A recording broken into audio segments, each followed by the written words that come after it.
तो सीन की स्टार्टिंग होती है। हम देखते हैं मिगेल, जो हमारा मेन लीड एक्टर है। वह अपनी टी शर्ट पर लगे खून के धब्बे साफ कर रहा होता है। तभी उसका बेटा उसे देख लेता है। मिगेल अपने बेटे से कहता है, तुम अपनी माँ को परेशान नहीं देखना चाहोगे, इसलिए तुम्हें उनसे झूठ बोलना होगा। सीन तुरंत शिफ्ट होता है 2022 में। हम देखते हैं क्लारा, जो एक हॉस्पिटल में काम करती है। वह एक पेशेंट को एनेस्थीसिया दे रही होती है, लेकिन अचानक उसे चक्कर आता है और वह जमीन पर गिर जाती है। अब सीन शिफ्ट होता है 2004 में। मिगेल और उसकी फैमिली पिकनिक पर आए होते हैं। तभी मिगेल दूर से आग की लपटें देखता है। वह दौड़कर वहां पहुंचता है और देखता है कि उसका घर आग की लपटों में घिरा हुआ है। मिगेल लुइसा, उसकी पत्नी को बचाने की कोशिश करता है, लेकिन वह उस आग में मर जाती है। फायर फाइटर्स को नहीं, बल्कि सिर्फ लुइजा का डेड बॉडी मिलता है। उसके गले में एक पेंडेंट होता है। अब सीन जाता है 2023 में। हम देखते हैं कि क्लारा पिछले 1 महीने से कोमा में थी। उसका हार्ट काम नहीं कर रहा था, इसलिए डॉक्टरों ने उसका हार्ट ट्रांसप्लांट किया। उसका डोनर कोई गुप्त नाम अनानिमस से रजिस्टर था। 2004। अब 2004 में हमें दिखता है कि मिगुएल एक सिविल गार्ड होता है, एक तरह की पुलिस फोर्स। उसका दोस्त राफा भी उसी फोर्स में है। राफा लुइजा का भतीजा, यानी उसका नेफ्यू होता है। राफा के अंकल गैब्रियल एक स्कूल में टीचर थे। मिगेल गैब्रियल से पूछताछ करता है। गैब्रियल बताता है कि लुइजा से उसका झगड़ा हुआ था और इसलिए वे एक साथ नहीं रहते थे। वह यह भी बताता है कि लुइजा ज्यादा ड्रिंक करती थी और पिल्स लेती थी। 2023। सीन फिर 2023 में शिफ्ट होता है। क्लारा ट्रेडमिल पर एक्सरसाइज कर रही होती है, लेकिन उसका नया हार्ट उसे ठीक से रिस्पॉन्ड नहीं कर रहा। वह अपने डोनर के बारे में जानना चाहती है। क्लारा अपनी फ्रेंड के साथ डोनर का नाम पता लगाती है और उसे पता चलता है कि कार्लोस, 20 साल का एक लड़का, कार एक्सीडेंट में मर गया था और उसी ने अपना हार्ट डोनेट किया था।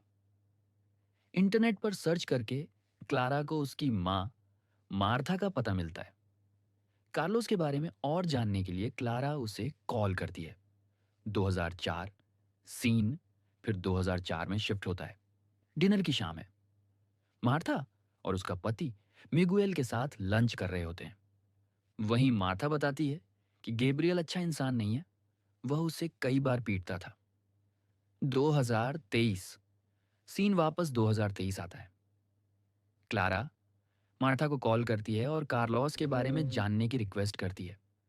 मार्था उसे अपने घर बुलाती है और कहती है कि वह कार्लोस की अस्थियों का विसर्जन देखने और एक फेस्टिवल मनाने के लिए साथ आ सकती है। स्थान का नाम था याकेस।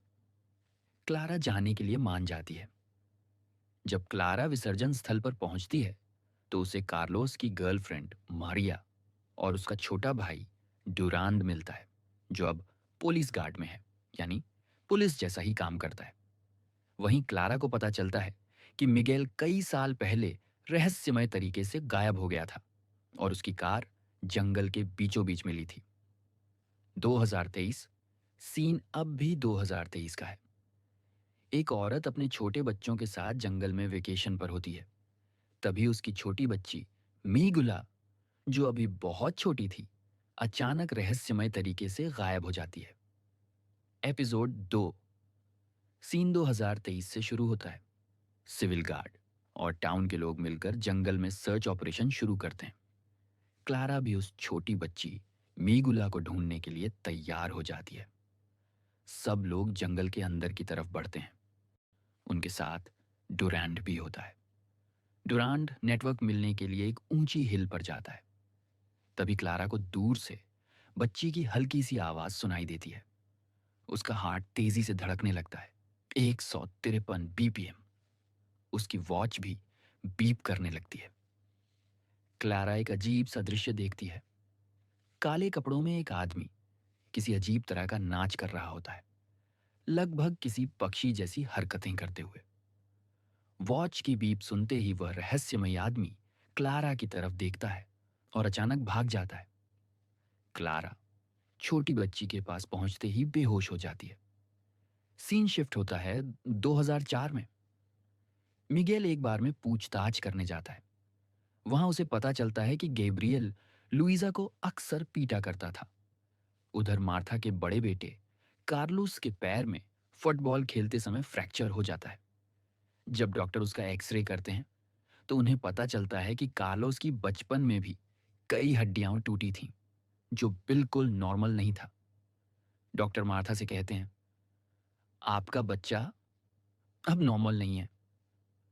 उधर मिगेल गब्रियल की कार का पीछा करता है, ओवर स्पीडिंग के बहाने उसे रोकता है और लुइजा को लेकर दोनों में बहस होती है।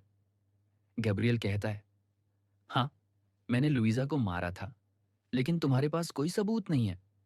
फिर वह मिगेल को उकसाते हुए कहता है, तुम अपनी बहन को आज तक नहीं भूल पाए। तुम्हारे पिता ने उसके साथ जो असॉल्ट किया था और फिर वह एक बूढ़े आदमी के साथ भाग गई थी। ये सुनते ही मिगेल का नियंत्रण खो जाता है और वह गैब्रियल को बुरी तरह पीटने लगता है। सीन वापस 2023 में। क्लारा हॉस्पिटल में आंखें खोलती हैं। डॉक्टर बताते हैं, तुम बेहोश हो गई थी, बहुत तेज सांस ले रही थी और तुम्हारा दिल ठीक से काम नहीं कर रहा था। क्लारा कहती है कि शायद ये ओवर एक्सरसाइज की वजह से हुआ। हमें यह भी पता चलता है कि मारिया, कार्लोस की गर्लफ्रेंड, वहीं हॉस्पिटल में काम करती है। मारिया क्लारा को बताती है, कार्लोस पागलपन की हद तक अपने पिता को ढूंढना चाहता था। उसके पिता कई साल पहले रहस्यमय तरीके से गायब हो गए थे। कार्लोस का एक्सीडेंट नहीं हुआ था, उसने सुसाइड किया था। उधर डुरैन, जो मिगेल का छोटा बेटा है, ट्रॉमा में रहता है।